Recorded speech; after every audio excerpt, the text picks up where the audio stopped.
Buenos días, mi nombre es Mario Ariel Castillo, yo soy médico residente del Servicio de Gastroenterología del Hospital San Bernardo y en el día de hoy les voy a dar una clase que es la clase de enfermedad celíaca. Primero me gustaría agradecerle al doctor Welindo Toledo por haberme considerado, invitado para dar esta clase y decirles a todos que es una gran felicidad y un gran honor para mí ser parte de su formación académica y espero poder transmitirles de la mejor manera posible los conceptos básicos de esta enfermedad tan frecuente en la práctica gastroenterológica diaria.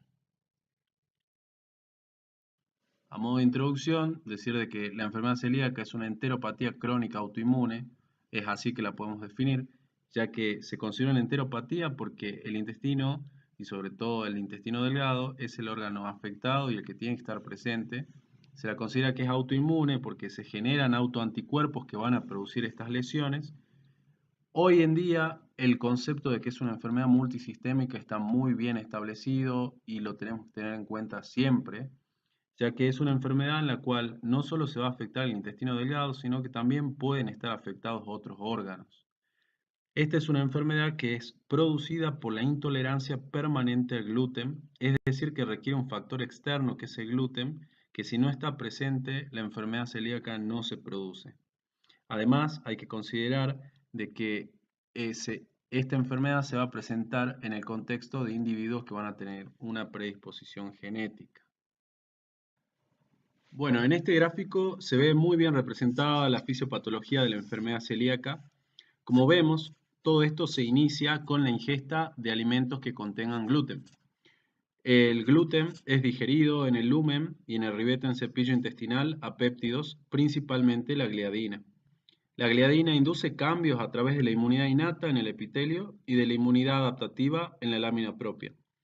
En el epitelio, cuando se produce ese daño, se lleva a la sobreexpresión de citoquinas como son las interleuquina 15, que a su vez activa los linfocitos intraepiteliales, que son linfocitos y son células que tienen una gran importancia en esta enfermedad. Estos linfocitos se tornan citotóxicos y dañan los enterocitos que expresan proteínas de estrés en su superficie. Y hay situaciones en las cuales se produce una mayor permeabilidad intestinal, como ser por factores ambientales o como en el caso de infecciones, en las cuales la gliadina se ve favorecida para su penetración en la lámina propia, en donde es deaminada por la enzima transglutaminasa tisular, permitiendo la interacción con el HLA de Q2 o el HLA de Q8 de la superficie de las células presentadoras de antígeno. La gliadina es presentada a los linfocitos TSD4 positivos, que eso lleva a una mayor producción de citoquinas y con ello un mayor daño epitelial. Todo esto con el tiempo conlleva a la atrofia vellositaria, a la hiperplasia de las criptas y a la expansión de los linfocitos B con la consecuente producción de anticuerpos. Hay que definirla también a la enfermedad celíaca como una enfermedad que se caracteriza por la presencia de atrofia de las vellosidades del intestino delgado que pueden afectar tanto al duodeno como al yeyuno y al ilion, siendo mucho más frecuente la afectación a nivel del duodeno. Bien, una vez que se produce esta atrofia de las vellosidades, lo que se lleva es a la producción de una mal absorción de los nutrientes. Una de las características fundamentales también de esta enfermedad es que se genera una mejoría clínica inmediata e histológica con la dieta sin gluten, ¿bien? Que posteriormente recidiva al reintroducir este tipo de alimentos. Bueno, hay que considerar un espectro de presentaciones dentro de esta enfermedad. El primero a considerar es la celiaquía clásica, que es la celiaquía de libro. Es aquella en la cual el paciente presenta un cuadro clínico que es el que uno inicialmente se imagina cuando piensa en un enfermo celíaco. Es decir, un paciente con diarrea, con esteatorrea, con meteorismo, con distensión abdominal, que con el tiempo llega a que se produzca una pérdida de peso, una desnutrición.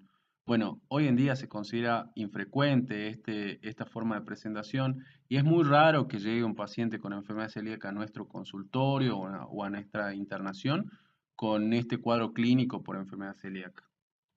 Hoy en día se considera mucho más frecuente que el paciente con enfermedad celíaca presente un cuadro de celiaquía atípica, que es aquel en el cual el paciente presenta anemia, fatiga, osteoporosis o alteración en el área sexual como la infertilidad y otra gran cantidad de síntomas que ya vamos a ver más adelante, pero bueno, que hoy en día es mucho más frecuente que la forma clásica.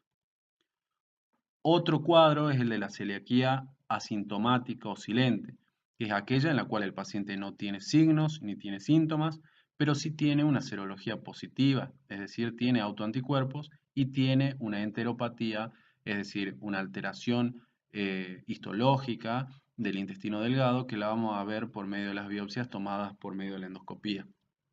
Y tenemos la celiaquía potencial o latente, que es aquella en la cual el paciente tampoco tiene síntomas ni tiene signos, pero presenta una serología positiva, es decir, tiene autoanticuerpos en un contexto en el cual tiene un intestino delgado con características normales. Es decir, se considera que el paciente tiene posibilidad de desarrollar con el tiempo enfermedad celíaca porque tiene los anticuerpos positivos, pero no la está desarrollando actualmente porque tenemos biopsias normales del intestino delgado. Dentro del espectro de las presentaciones también tenemos que considerar a la celiaquía sin respuesta al tratamiento, que es aquella en la cual existe persistencia o recidiva de la clínica a pesar de que el paciente lleve un tratamiento de forma adecuada. Un subtipo de esta y sería la celiaquía refractaria. Pero bueno, la celiaquía refractaria tiene la característica de que en ella se va a presentar una atrofia vellositaria sintomática y grave, que se considera un diagnóstico de exclusión, ya que es necesario descartar algunas situaciones antes de llegar a un diagnóstico de celiaquía refractaria. Una de esas situaciones más frecuentes, digamos, es la ingesta inadvertida de gluten. Igualmente, este es un cuadro dentro de las presentaciones que lo vamos a caracterizar mejor más adelante. Y una última presentación por ahí que hay que conocer es la sensibilidad al gluten de carácter no celíaco, que es una afección caracterizada por síntomas que son similares al del síndrome de intestino irritable y que también puede tener manifestaciones extraintestinales que ocurren unas pocas horas o días después de la ingesta de alimentos que contengan gluten y mejoran rápidamente con la abstinencia del gluten y recaen poco después de la provocación con el mismo. El requisito previo para sospechar de esta entidad es que se haya descartado tanto la enfermedad celíaca como la alergia al trigo cuando el paciente todavía sigue con una dieta que contiene gluten.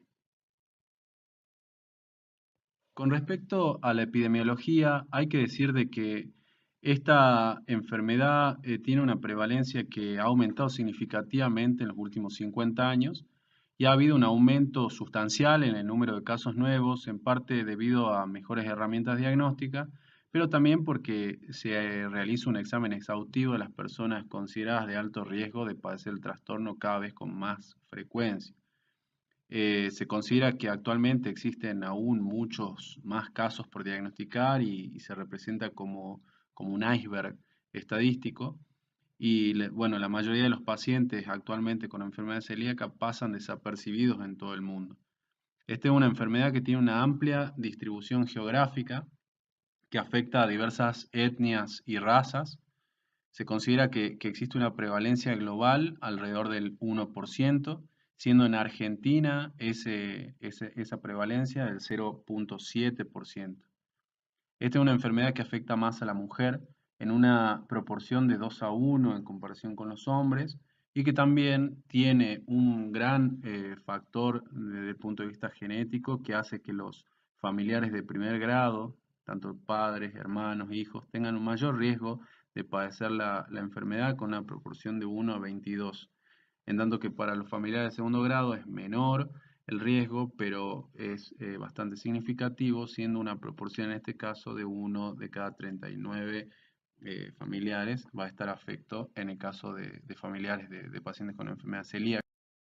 Bueno, con respecto a la anatomía patológica, hay que decir que es una enfermedad en la cual lo que se produce es una alteración de la capa mucosa del intestino delgado, que va a tener una intensidad y una extensión que es variable, pero cuando nosotros hacemos el estudio de las células que componen este epitelio, vamos a observar que los enterocitos se encuentran alterados, se presentan como cuboidales o escamosos con polaridad alterada, que tienen el borde en cepillo atenuado y las microvellosidades recortadas y fusionadas, y pueden presentar una degeneración vacuolar del citoplasma. También encontramos que es un tejido en el cual se va a caracterizar por una hiperpermeabilidad de la barrera mucosa, y otra de las alteraciones características es la alteración de las criptas, las cuales se encuentran aumentadas en número y elongación con un aumento de la enterocitopoiesis. Es necesario decir de que, bueno, si bien es una enfermedad que se caracteriza por la atrofia, esto no quiere decir de que la actividad mitótica, la actividad de división celular se encuentre disminuida, sino todo lo contrario, ya que se ha visto que en comparación con un intestino delgado normal, el número de células que se producen por criptas por cada hora es 6 veces mayor en comparación con el intestino normal. Respecto a la lámina propia, hay que considerar que en la misma se encuentra un aumento de la celularidad. También algo característico en esta enfermedad es que se produzca un aumento de los linfocitos intraepiteliales. Entonces, para tener en cuenta en la anatomía patológica, para el diagnóstico es importante observar acortamiento de las vellosidades, hiperplasia de las criptas, células anómalas en la superficie y un aumento de la celularidad de la lámina propia. La mayoría de los modelos descriptos sobre la patogenia de la enfermedad celíaca la consideran una enfermedad inmunológica en la que concurren factores genéticos y ambientales, de modo que se requiere la combinación de estos factores para que se desarrolle la enfermedad.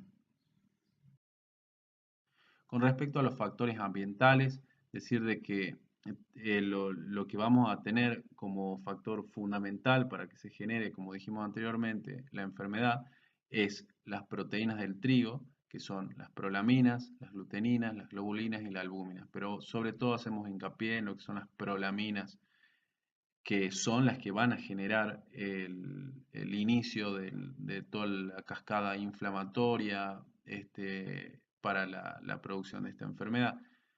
Con respecto a las prolaminas, van a tener diferentes nombres según el tipo de alimento. Para el trigo van a ser las gliadinas, para el centeno las secalinas, para la cebada las ordeínas y para la avena las aveninas. Hay que tener en cuenta que en las primeras tres, es decir, las gliadinas, secalinas y ordeínas, en ellas existe un elevado contenido de glutamina, que es de aproximadamente el 30%, y de prolina, que es de aproximadamente 15%. Estos son los dos aminoácidos que le dan más poder antigénico a estas proteínas y que son los que van a tener una gran importancia para el desencadenamiento de la respuesta inmunitaria. Es así, y hablando de esto, es que en el caso de las aveninas, el porcentaje de estos aminoácidos es mucho menor, y es por eso que actualmente se sabe de que los pacientes con enfermedad celíaca toleran mucho mejor la avena que el resto de los alimentos, incluidos lo que son los TAC. Con respecto a la avena, que tiene las aveninas, se considera aceptable un consumo diario de menos de 40 a 60 gramos de avena por día, ya que estos pacientes suelen tener una muy buena tolerancia a este tipo de alimentación. Con respecto a los factores genéticos, hay que decir de que existe una concordancia entre lo que es los parientes de primer grado, ya que en este tipo de familiares, que como van a ser los padres, los hermanos o los hijos, existe un 8 o un 18% de posibilidad de que se encuentren afectados también por la enfermedad celíaca. En cuanto a los gemelos monocigotos, se habla de que este porcentaje se eleva a un 70%. Esto tiene que ver con las moléculas de HLA de clase 2, los cuales son heterodímeros transmembranas glucosilados, que se organizan en tres regiones relacionadas, que son fundamentalmente el DQ, DR y DP. Los HLA de Q2 es importante de saber de que están presentes en más del 90% de las personas que tienen enfermedad celíaca, pero que también pueden estar presentes en personas que no tienen enfermedad celíaca. Son población blanca, por ejemplo, tiene un 35% de posibilidad de tener este HLA positivo. Las células presentadoras de antígeno desarrollan en su superficie lo que es el HLA, tanto el de Q2 como el de Q8, que ya vamos a ver más adelante el valor diagnóstico que tiene. También, como dijimos, hay que tener en cuenta lo que son los factores inmunitarios. Y dentro de estos factores inmunitarios hablamos de lo que es la respuesta humoral y la respuesta celular, que ya mencionamos también previamente en lo que era la fisiopatología. Con respecto a la clínica, Vamos a mencionar en primer lugar lo que es la clínica para los pacientes pediátricos y en segundo lugar lo que es la clínica para el paciente adulto. En cuanto a los pacientes pediátricos, es frecuente de encontrar pacientes que van a tener diarrea, esteatorrea, que se puede manifestar con retortijones abdominales, que también pueden estar apáticos, irritables, con atrofia muscular o hipotonía. También pueden encontrarse niños que tengan distensión abdominal, retraso del crecimiento, anemia. Se considera actualmente que la edad óptima para la introducción del gluten se encuentra entre los 4 y los 6 meses. Con respecto a la clínica de la enfermedad celíaca en adultos, hay que decir de que la edad media de presentación es de 45 años. Los síntomas son variables, como dijimos, el espectro, el abanico de cuadros clínicos que pueden estar relacionados con la enfermedad celíaca es amplio. Hay que tener en cuenta que son pacientes que pueden tener un cuadro clínico de malabsorción intestinal, que pueden presentarse con diarrea, la cual pueden tener diferentes presentaciones. Puede ser una diarrea nocturna o puede ser más que nada en primera hora de la mañana o puede ser de predominio postprandial. Puede asociarse también con molestias abdominales, con meteorismo. Hay que hacer el diagnóstico diferencial en estos casos con colon irritable. También son pacientes que aquejan de pérdida de peso, que pueden tener también hipoproteinemia, lo cual lleva al desarrollo de edemas y que también pueden tener, entre otros, dolor abdominal y distensión abdominal. Otros cuadros clínicos que van a presentar es la estomatitis aftosa recurrente, la crisis celíaca, el cual es un síndrome raro y potencialmente mortal que se caracteriza por diarrea profusa, deshidratación grave, alteraciones metabólicas, disfunción renal y también pueden tener inestabilidad hemodinámica. También son pacientes que pueden presentar en su cuadro clínico y que es muy frecuente en lo que son los cuadros atípicos de enfermedad celíaca, pero que hoy en día, como dijimos anteriormente, son las formas más frecuentes de encontrar, es como un cuadro de anemia. Es una anemia que puede estar ocasionada en estos pacientes ya sea por déficit de hierro, por déficit de ácido fólico o cuando se afecta el intestino distal, también puede ser por déficit de vitamina B12. También estos pacientes lo que pueden tener es hipoesplenismo. Cuando presentan el hipoesplenismo pueden tener trombocitosis, eritrocitos deformados, atrofia esplénica. También pueden desencadenar en su evolución osteopenia, osteoporosis, dolor óseo, parestesias, calambres, fracturas.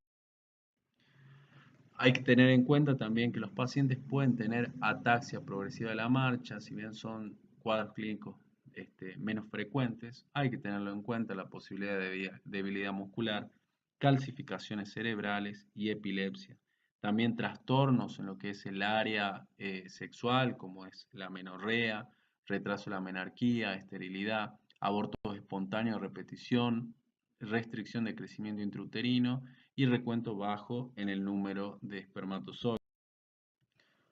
En la exploración física vamos a tener en cuenta la posibilidad de que haya un retraso de crecimiento relacionado con la enfermedad celíaca, también que son pacientes que pueden tener un estado de desnutrición, pueden encontrarse con un adelgazamiento en diferentes grados, a veces con caquexia, con atrofia muscular, que también pueden presentarse los edemas, sobre todo a miembros inferiores relacionados con la hipoproteinemia, pueden tener ascitis, pueden tener derrame pleural.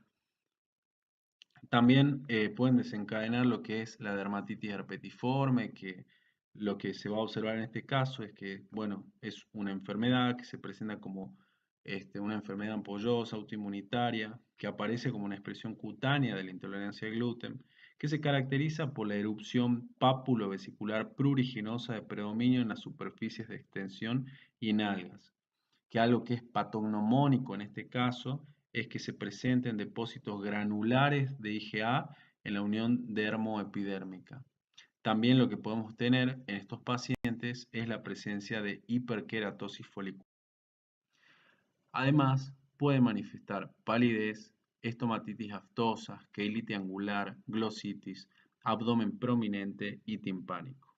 Ahora, algo muy importante y que es necesario tenerlo en cuenta es en qué pacientes debo sospechar enfermedad celíaca y por lo tanto cuáles van a ser aquellos pacientes en los cuales voy a buscarla, voy a pedir ya sea métodos de serología, métodos de endoscopía, voy a iniciar la búsqueda de la enfermedad celíaca.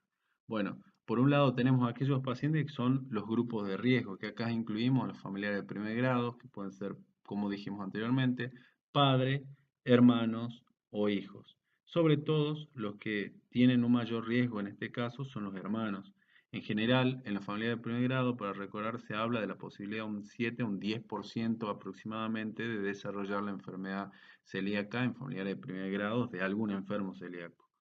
Además, hay que tener en cuenta otras enfermedades que pueden estar asociadas con mayor riesgo de enfermedad celíaca, como son la diabetes mellitus tipo 1, la enfermedad hepática autoinmune, síndrome de Turner, deficiencia selectiva de IgA, enfermedad tiroidea, síndrome de Down y elevación de transaminasas sin explicación. Ante estos casos, y todo esto es un conocimiento que a nosotros nos tiene que orientar a quién pedir la serología para la investigación de la enfermedad celíaca. Con respecto al diagnóstico y cuáles son los métodos serológicos con los que contamos, hay que decir que en principio hay que considerar que el anticuerpo antigliadina no se debe usar más para el diagnóstico, ya que tiene una sensibilidad y una especificidad que es mucho menor a los otros métodos con los cuales contamos actualmente.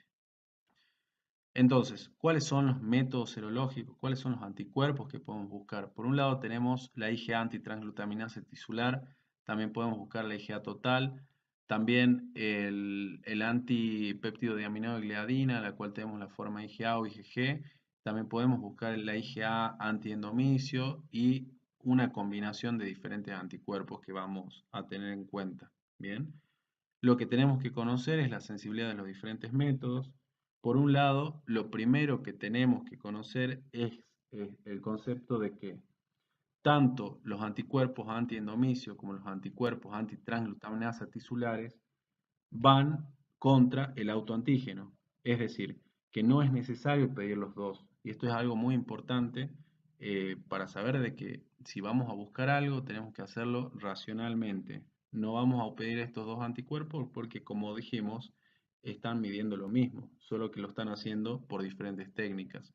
Entonces, ¿qué es lo que vamos a seleccionar? Y en general, la técnica o el anticuerpo que nosotros vamos a buscar inicialmente es el anticuerpo antitransglutaminasa. ¿Por qué? Porque es un método que está bien, que es más disponible, que por ejemplo si lo hacemos en el Hospital San Bernardo, que no es operador dependiente, que nos permite y nos da un dato que es cuantitativo, y este dato cuantitativo nos sirve a nosotros en lo que es el seguimiento de la enfermedad para saber si es que está con buena respuesta o no. Aparte es un método que tiene una sensibilidad y una especificidad muy alta, como lo podemos ver, ¿sí? Que es una sensibilidad de 95% y una especificidad de 97,5%.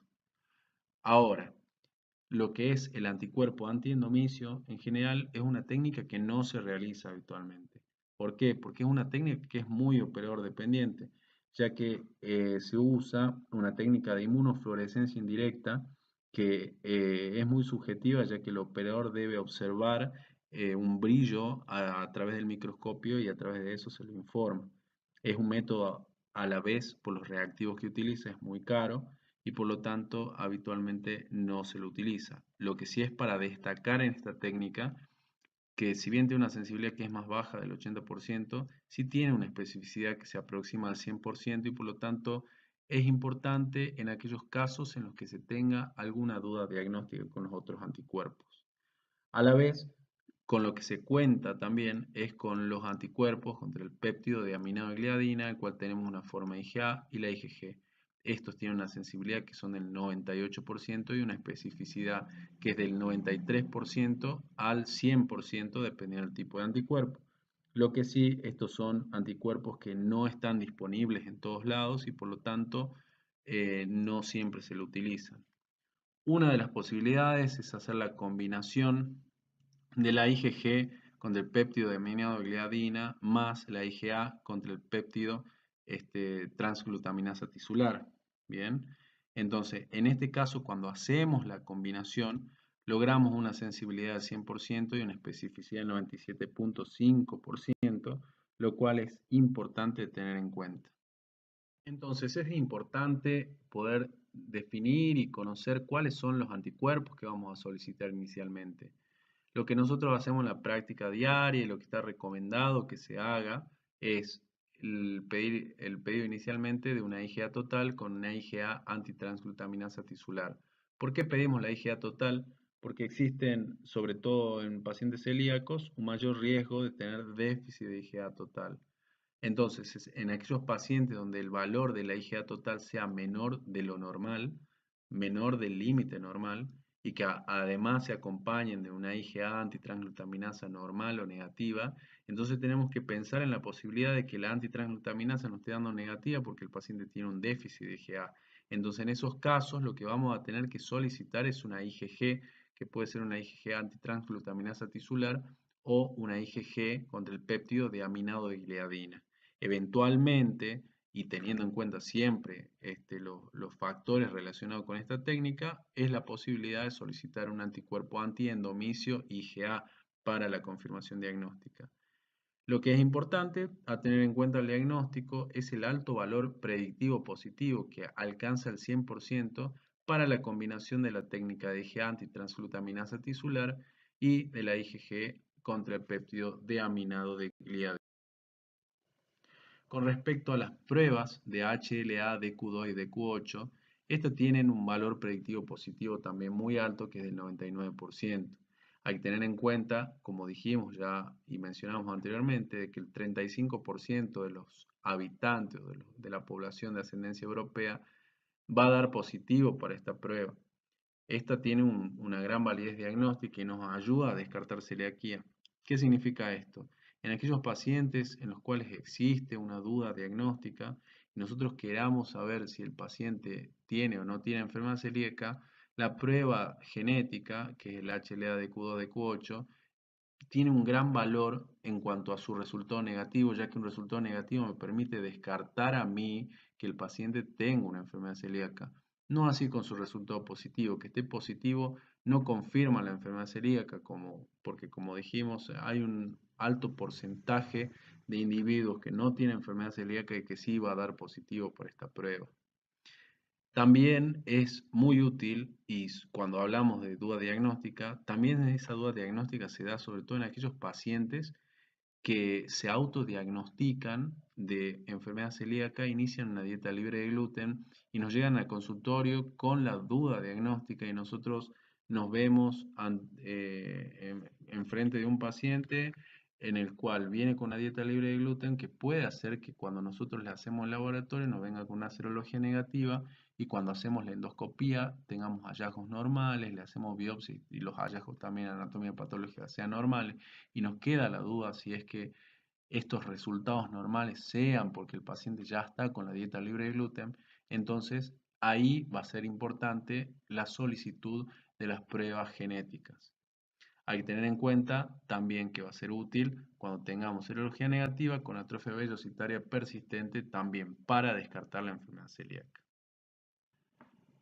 Uno de los métodos diagnósticos que actualmente tiene una gran importancia y que se considera un pilar diagnóstico para esta enfermedad es la endoscopía, también conocida como VEDA por las siglas de videoendoscopía digestiva alta. Este es un método instrumental visual que nos permite el estudio del tubo digestivo en la parte superior, es decir, del esófago, del estómago y del duodeno. Por medio de él, lo que nosotros podemos hacer es una observación directa de la mucosa duodenal y evaluar las características del mismo. Nosotros acá en esta primera imagen podemos observar un duodeno de aspecto normal en su segunda porción. Lo característico es la presencia de estos pliegues circulares y de una mucosa rosada que es un poco más o algo más pálida en comparación con la mucosa del estómago y que se caracteriza por tener un aspecto aterciopelado o velloso, y que esto se da por la presencia de las vellosidades características de la mucosa de esta región. Cuando nosotros sospechamos enfermedad celíaca en un paciente y vamos a realizar una endoscopía, es importante que el paciente no se encuentre realizando una dieta libre de gluten, ya que esto puede llevar a que se produzcan resultados falsamente negativos, es decir, que tengamos una mucosa duodenal de aspecto normal cuando en verdad el paciente sí tiene una enfermedad, y entonces en estos casos nos estaría disminuyendo la sensibilidad del método. Cuando nosotros hacemos la endoscopía y estamos pensando en esta enfermedad, nosotros buscamos encontrar o estudiamos a ver si el paciente tiene alguno de estos signos, como son los pliegues festoneados, que también se conoce como signo de peinado, que podemos ver en esta imagen de una forma muy clara. También podemos observar signos como una mucosa que adopta un signo que es el patrón en mosaico, que parece como si estarían conformados por mosaico en sus paredes, o un patrón nodular, es decir, por la presencia de nódulos en su superficie. Otras veces se presenta lo que es la disminución del número y altura de los pliegues, y también lo que podemos obtener es la presencia de vasos por transparencia. Como podemos observar en los diferentes signos, estos signos tienen una especificidad muy alta que llega a ser del 100% para el caso del signo de peinado, para el patrón en mosaico y para los vasos en transparencia. Hay que mencionar de que estos signos, cuando hablamos de especificidad y sensibilidad, estamos hablando en relación a atrofia vellositaria, no directamente con enfermedad celíaca. Y es preciso mencionar que nosotros no podemos hacer un diagnóstico de enfermedad celíaca solo por una endoscopía, sino que esto solamente forma parte es un método complementario para el diagnóstico, lo cual lo vamos a complementar con los resultados serológicos y con la clínica del paciente para realizar recién el diagnóstico de una enfermedad celíaca. Es importante saber también de que aproximadamente en un tercio de los pacientes, incluso hay algunos autores que señalan que llegan a ser hasta el 50% de los pacientes, en los cuales, a pesar de tener enfermedad celíaca, presentan en la endoscopía un duodeno de características normales en lo que sería el estudio macroscópico del mismo. También es necesario conocer de que la enfermedad celíaca es una enfermedad que se caracteriza por producir una afectación en parches. ¿Qué significa esto? De que podemos tener un duodeno afectado en determinadas zonas y en otras zonas no. Entonces, acá es donde, y debido a esto, es que es muy importante la realización de biopsias de manera sistemática, que en general lo que se hacen son tomar 6 biopsias, de las cuales 2 son realizadas a nivel del bulbo duodenal, es decir, de la primera porción del duodeno, y 4 de la segunda porción duodenal. Con respecto a la anatomía patológica, hay que decir de que cuando se toman las biopsias a nivel del duodeno, que habitualmente se hacen 4 biopsias en la segunda porción duodenal y 2 biopsias a nivel de bulbo, eh, estas muestras se las envían al patólogo, que lo ideal es que sea un patólogo que esté especializado en la observación de muestras de pacientes con enfermedad celíaca. Lo que va a ver el patólogo, sobre todo, es la disposición de los linfocitos intraepiteliales, pero así también va a ver el desarrollo de las criptas, para ver si es que existe o no hiperplasia, y estudiar las vellosidades para ver si es que existe atrofia. En el caso que presente atrofia, va a ver si el grado de atrofia, si va de una atrofia más bien moderada o una atrofia severa, y en base a los diferentes hallazgos, nos va a clasificar según una clasificación que es la clasificación de Marsh-Overhoover. Eh, lo que sí, a modo para mencionar algunos aspectos importantes de esta clasificación, a decir de que uno de los primeros hallazgos que vamos a tener y que va a conformar lo que es el MARCH 1 es la de los linfocitos intraepiteliales, los cuales se van a encontrar aumentados en un número de más de 40 linfocitos intraepiteliales por campo de 100 aumentos. A la vez, cuando el paciente presente una muestra de la mucosa duodenal que aparte presenta una hiperplasia de las criptas, entonces en ese caso ya se habla de un MARSH 2, y en el caso que existe una atrofia vellositaria ya se empieza a hablar de un MARSH 3. Acá tenemos una correlación entre lo que era la clasificación de Marsh clásica con la Marsh modificada, que es la Marsh Overhoover, que es la que nos permite la clasificación desde un tipo 0, que sería una mucosa normal, a un tipo 1, que ya es una mucosa con criterios, o sea, que van hacia una atrofia vellositaria. El tipo 1 que tiene un aumento de los linfocitos intraepiteliales, el tipo 2 que ya se agrega la hiperplasia críptica, y las tipo 3, las que ya tienen una atrofia bien establecida en diferentes grados, que va del grado mínimo, que es el A, al C, que es el máximo. Y también tiene una correlación con otra clasificación, que es la clasificación de Corazza, que no es habitualmente utilizada en nuestro medio. la que se utiliza habitualmente y la más conocida es la clasificación de Marsh modificada. Entonces, para el diagnóstico hay que tener en cuenta diferentes escenarios clínicos. Eh, Uno de los primeros que se nos presenta es aquellos pacientes que tienen una clínica de enfermedad celíaca que presentan una serología compatible con la enfermedad y que se realiza una endoscopía con toma de biopsias duodenales y la biopsia nos viene con un resultado positivo para atrofia, ya sea de un MARSH 1, MARSH 2 o MARSH 3, ya sea A, B o C. Entonces, en este tipo de pacientes ya se llega al diagnóstico de enfermedad celíaca. Ese es uno de los posibles escenarios. Otro de los escenarios son aquellos pacientes que tienen una clínica compatible con la enfermedad celíaca, que aparte tiene una serología positiva, o sea que tenga algún autoanticuerpo positivo, que puede ser la IgA antitransglutaminasa o un péptido de aminogliadina, IgA o IgG. Entonces, en esos pacientes que además se realiza una endoscopía y en la endoscopía se toma muestra de biopsias y no se encuentran hallazgos compatibles con la enfermedad celíaca en la biopsia, entonces se habla de la posibilidad de una enfermedad celíaca potencial.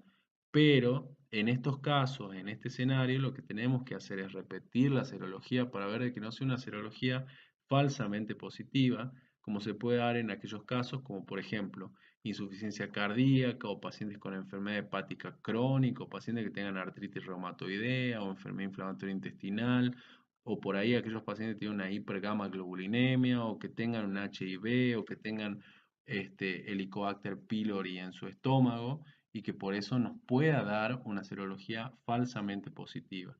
También hay que considerar la posibilidad de falsos negativos para la biopsia, ya que puede haber diferentes situaciones que desencadenen esta situación, como por ejemplo que no se haya tomado un buen número de muestras o que por ahí la localización de las biopsias no haya sido adecuada, la orientación de las biopsias no sea adecuada, o por ahí que el patólogo que ha observado las muestras no sea experto en enfermedad celíaca. Entonces, en aquellos casos en donde se hayan descartado estas posibilidades, sí se habla de una enfermedad celíaca potencial, pero bueno, es siempre una vez descartado el falso negativo de la biopsia. Entonces, ese es otra de las posibilidades, otro de los posibles escenarios clínicos de la enfermedad celíaca. Un tercer escenario es aquellos pacientes que tienen una clínica compatible con la enfermedad celíaca, que tengan una serología negativa y una histología compatible con la enfermedad. En estos casos, habría que repetir la serología para poder diagnosticar la posibilidad de un falso negativo para los anticuerpos, como puede ser en aquellos pacientes que tengan un déficit de la IgA, que se da aproximadamente en un 2% de los pacientes celíacos. También puede ser que tenga una serología negativa porque tenga una enteropatía leve, es decir, una enteropatía correlacionada con un MARSH, un grado 1, un grado 2, o que tenga, por ejemplo, un bajo consumo de gluten, o que sea un paciente inmunodeprimido, inmunosuprimido, o también debemos considerar la posibilidad de que sea un paciente seronegativo, que es raro, pero posible. Bien. También hay que considerar la posibilidad de que sea un falso positivo para la biopsia. ¿Cuáles serían estos casos? ¿O cuáles son las posibles causas de un falso positivo para la biopsia? Se dan, por ejemplo, ante pacientes que tengan una infección por Giardia, pacientes con un SIBO, un paciente que tenga una enteropatía por un HIV, que tenga una inmunodeficiencia común variable, o ante aquellos casos donde haya una enteropatía autoinmune, o una enteropatía asociada a un linfoma T intestinal, o aquellos pacientes con una enfermedad inflamatoria intestinal, una enfermedad de Crohn, o aquellos que tengan un spread colágeno, o pacientes que tengan una gastroenteritis eosinofílica, son posibles causas de pacientes que nos den una histología, una anatomía patológica que sea compatible con la enfermedad celíaca sin ser enfermedad celíaca. Entonces, cuando nosotros tenemos este escenario clínico, algo que nos puede ayudar mucho es la búsqueda y el test genético del HLA-DQ2-DQ8, que en el caso que sean negativos y ante el descarte de las diferentes causas, podemos pensar en una atrofia vellositaria de causa no celíaca cuando tengamos el test genético negativo. Bien, y siempre vamos a tener que considerar las diferentes posibles causas de la histología compatible que no sea celíaca. Con respecto al tratamiento, Para el tratamiento hay que tener en cuenta que los objetivos principales van a ser resolver los síntomas de la enteropatía, corregir los déficits nutricionales y evitar las complicaciones. El tratamiento es básicamente, y el pilar fundamental del mismo es la dieta libre de gluten, o sea, la dieta libre de los alimentos que contengan TAC. Es muy importante que tanto para el inicio del tratamiento como para el seguimiento del paciente se haga en conjunto con un equipo multidisciplinario que siempre se encargue de todo lo que sean las medidas dietéticas y educacionales para asegurar y para mejorar las posibilidades de cumplimiento de la dieta y mejoren la evolución del paciente con un menor número de complicaciones y en lo posible evitar las complicaciones. En el tratamiento es muy importante mencionarle al paciente que debe evitar los alimentos que contengan sobre todo el trigo, el centeno y la cebada. Hay que tener en cuenta y mencionarle que son seguros la ingesta de harina de soja, arroz, maíz y papa. En tanto que en general se recomienda esperar para introducir los lácteos, ya que puede haber una intolerancia a la lactosa asociada, ya que al producirse la afectación de la mucosa intestinal, también se lleva a una afectación en el número y en la funcionalidad de lo que es las enzimas digestivas como la lactasa. Además, con respecto al consumo de la avena, como habíamos mencionado anteriormente, está permitido un consumo de hasta 50 a 60 gramos por día con una buena tolerancia en los pacientes celíacos. Para el seguimiento es importante tener en cuenta que la respuesta a la dieta libre de gluten en general desencadena que en el 70% se produce una remisión clínica a las 2 semanas de iniciarse el tratamiento con la dieta libre de gluten. Hay que decir de que no es tan rápida la resolución en lo que es la parte serológica y la parte anatomopatológica, ya que los anticuerpos pueden permanecer elevados y se neutralizan luego de 12 a 24 meses. Y acá es que es importante hacer sobre todo con la IgA antitransglutaminasa un seguimiento de forma cuantitativa, de modo tal de que se pueda objetivar una mejoría en el cuadro clínico del paciente, observando una disminución en los títulos de los anticuerpos, ¿sí? De forma cuantitativa. Con respecto a la parte histológica, hay que saber de que la modificación y la normalización de la mucosa duodenal puede tardar hasta 2 años en conseguirse. Por lo tanto, no se recomienda y no está indicado que se realice una nueva videoendoscopia digestiva alta antes de que se cumpla este periodo, porque nosotros podríamos hacer una nueva endoscopia y al permanecer las mismas alteraciones endoscópicas, pensar de que no está respondiendo al tratamiento cuando en verdad son signos que tardan en resolverse. También es importante en el seguimiento hacer una densitometría ósea al año del diagnóstico para el diagnóstico de la posibilidad de hacer una osteopenia, osteoporosis. El seguimiento habitualmente se hace con monitoreo en los primeros 3, 6 y 12 meses y posteriormente de forma anual. Es necesario que exista un equipo multidisciplinario encargado de esto, el cual debe estar, y lo ideal es que esté constituido sí o sí por un nutricionista experto en enfermedad celíaca, lo cual se ha demostrado de que es una de las variables que están asociadas al éxito terapéutico y a la disminución de la morbimortalidad de los pacientes con enfermedad celíaca. También es importante el seguimiento intensivo por parte del gastroenterólogo y también los grupos de apoyo han demostrado que son de gran importancia para lograr una buena adherencia al tratamiento y a la dieta por parte del enfermo celíaco. Aquellos pacientes que tienen una enfermedad celíaca sin respuesta al tratamiento, hay que hacer un diagnóstico clínico de los mismos. Y esto se hace con la persistencia de los síntomas, signos o anomalías analíticas a pesar de haberse iniciado el tratamiento con la dieta. El tiempo en el cual se considera que el paciente está sin respuesta a la dieta es de 6 a 12 meses. La frecuencia en la cual se presenta esto es en el 30% de los enfermos celíacos. No van a tener una buena respuesta al tratamiento. Las posibles causas y lo que tenemos que investigar en primera instancia es que exista una ingesta de gluten intencional o inadvertida. También a pensar y descartar la posibilidad de que exista intolerancias alimentarias, que tenga un SIBO, que es un sobrecrecimiento bacteriano a nivel de intestino delgado, y también que pueda tener una colitis microscópica o una insuficiencia pancreática exócrina, o que tenga un síndrome de intestino irritable, o la posibilidad, luego de descartar estas causas anteriores, de que el paciente tenga una enfermedad celíaca refractaria. Cuando tengamos un paciente con una celiaquía sin respuesta al tratamiento, lo primero que hay que hacer es confirmar la exactitud del diagnóstico, confirmar la histología, lo cual vamos a hacer repitiendo la endoscopía, revisar la serología, en el caso de que sea necesario, repetir la serología, en los casos que veamos que sea necesario también considerar la posibilidad de realizar un test genético en el HLA de Q2 y de Q8, cuando el paciente tenga manifestaciones dermatológicas como es la dermatitis herpetiforme, confirmarla por medio de biopsia. También confirmar la exactitud del diagnóstico mediante la respuesta clínica y histológica con la dieta sin gluten. Evaluar los antecedentes familiares intensos y los trastornos autoinmunitarios asociados que nos hagan apuntar a que existe una mayor posibilidad de que el paciente tenga una enfermedad celíaca. El paso 2 es el estudio de la serología celíaca y de la evaluación de la dieta.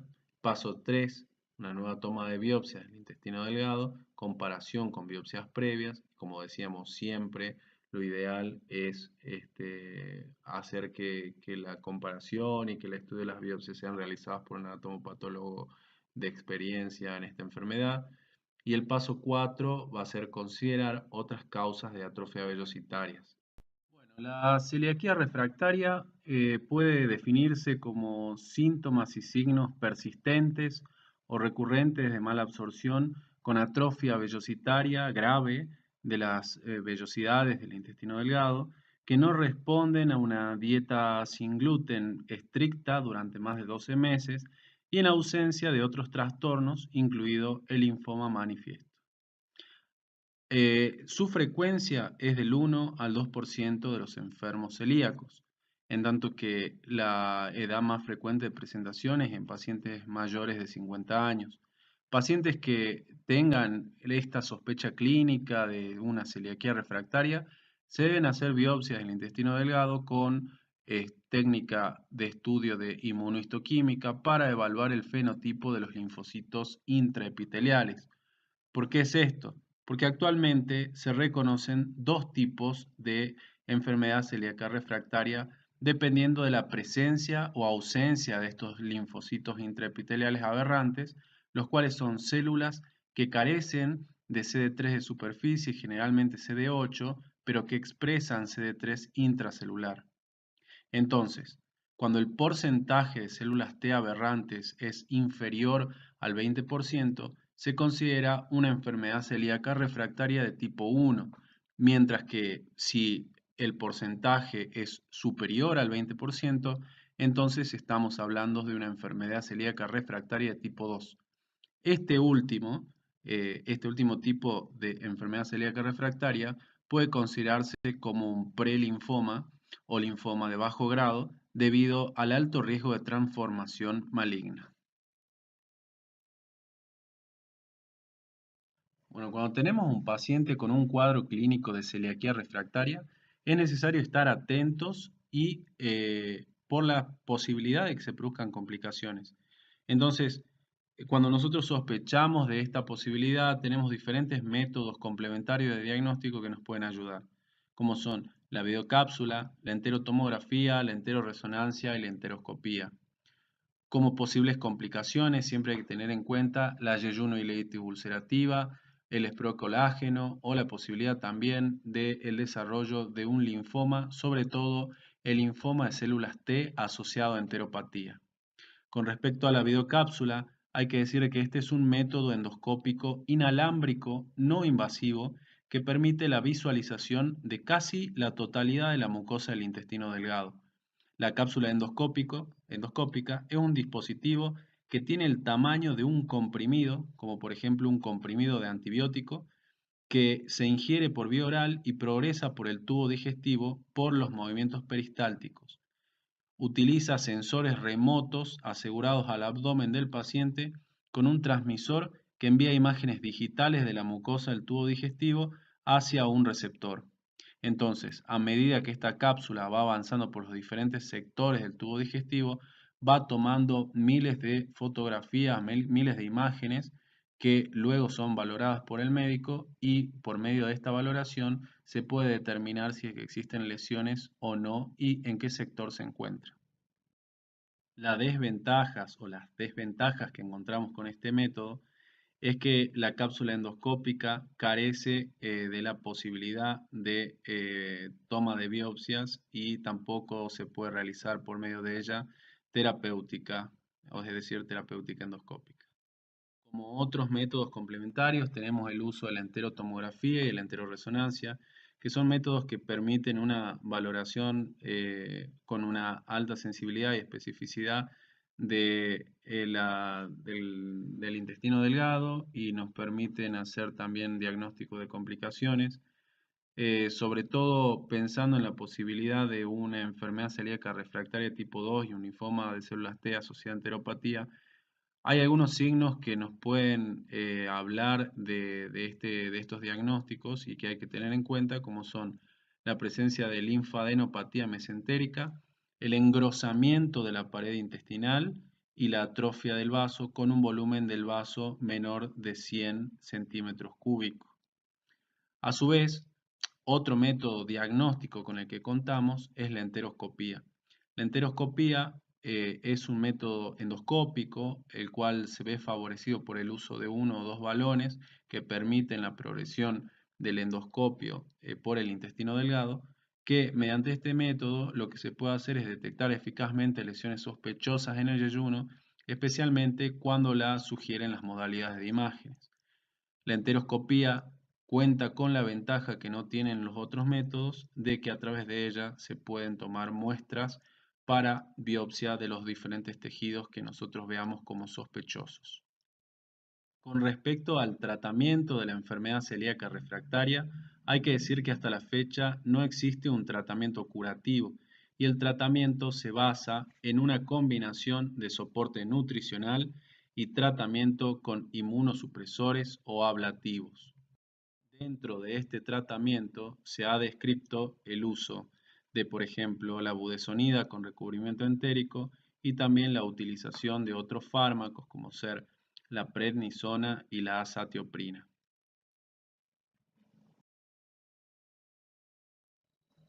Bueno, a modo de resumen, me parece interesante ver algunos conceptos finales.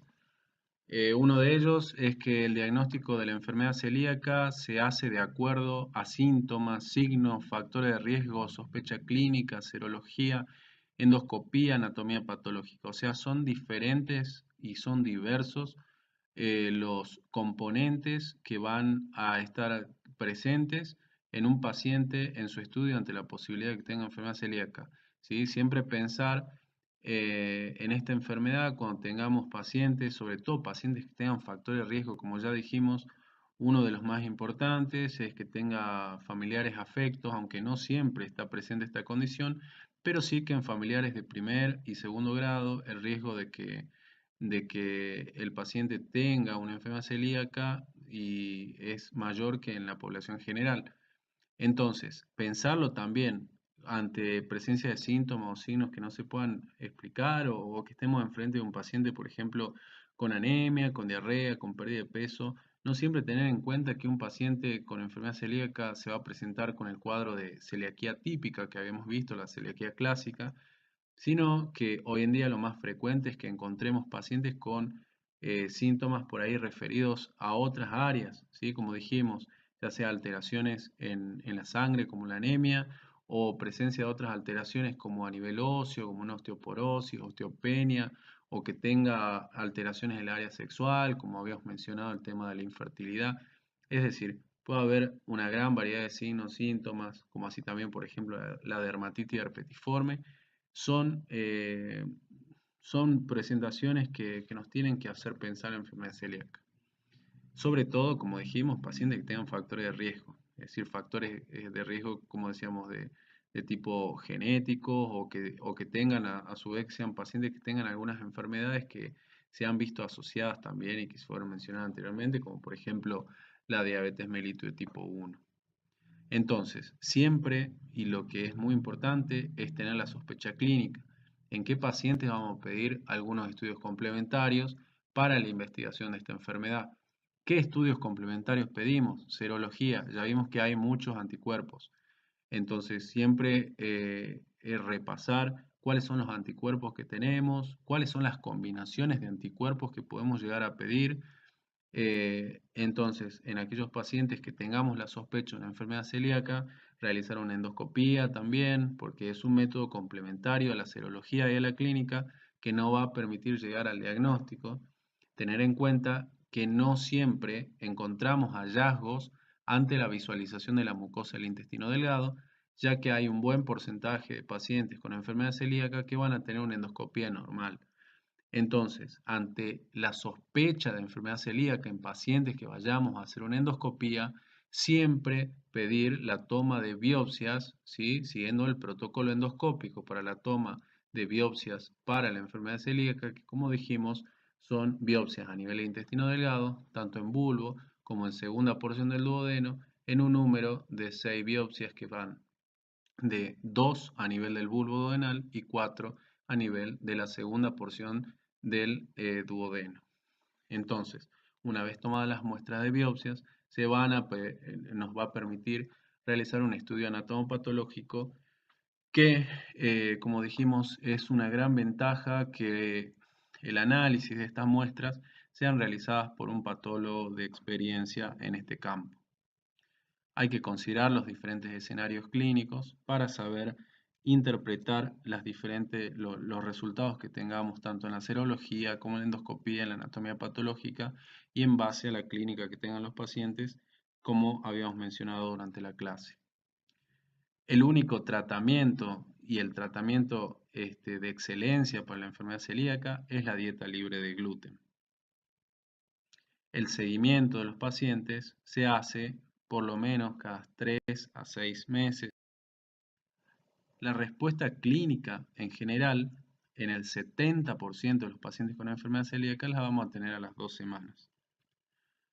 Es necesario para el tratamiento, para el seguimiento y en búsqueda de una mejor evolución de los pacientes con un menor número de complicaciones, hacer un manejo multidisciplinario, en las cuales tenemos que incluir dentro del equipo a un nutricionista especialista en enfermedad celíaca, ya que esto está demostrado que los pacientes que tienen una nutrición siempre guiada con un nutricionista especializado en este tema de la enfermedad celíaca, tienen una mejor evolución con menor número de complicaciones. Ante la falta de respuesta, considerar por qué. ¿Por qué está fallando la dieta sin gluten? ¿Estará el paciente con una ingesta inadvertida? ¿Tendrá un SIBO? ¿Tendrá otra enfermedad? Siempre considerar las causas y buscar posibilidades. Bien, cuando no encontramos esto y por exclusión, recién es que hablamos de una enfermedad celíaca refractaria. Y como ya dijimos, en la enfermedad celíaca refractaria tendremos que hacer una evaluación de la posibilidad de que ese paciente tenga diferentes tipos de enfermedad celíaca refractaria y también siempre pensar en las complicaciones como son sobre todo lo que son las complicaciones malignas como son el linfoma de células T, pero también hay pacientes con enfermedad celíaca que pueden tener malignidad asociada a adenocarcinoma de intestino delgado. Siempre considerar las posibles complicaciones, tanto linfomas como yeyunoelitis ulcerativa o como esperocolágeno, ante evolución regular o desfavorable. Bueno, siempre recuerden que la enfermedad celíaca es una enfermedad que pueden llegar a tener presente en algunos de sus pacientes, sea el área en la que estén, ya que como vimos es una enfermedad que es multisistémica, que puede tener manifestaciones no solo a nivel del tubo digestivo, sino que también a nivel hematológico, neurológico, dermatológico, Es decir, es una enfermedad que muy probablemente la tengan en sus pacientes, es una enfermedad que por la frecuencia con la que está presente en la práctica diaria, es que tiene una gran importancia, ¿sí? Dentro de todo lo que es la patología gastrointestinal. Así que bueno, ante la duda, yo estoy a disposición y nuevamente muy agradecido de poder contar con esta posibilidad de formar parte de su formación. Y bueno, muchas gracias por su atención.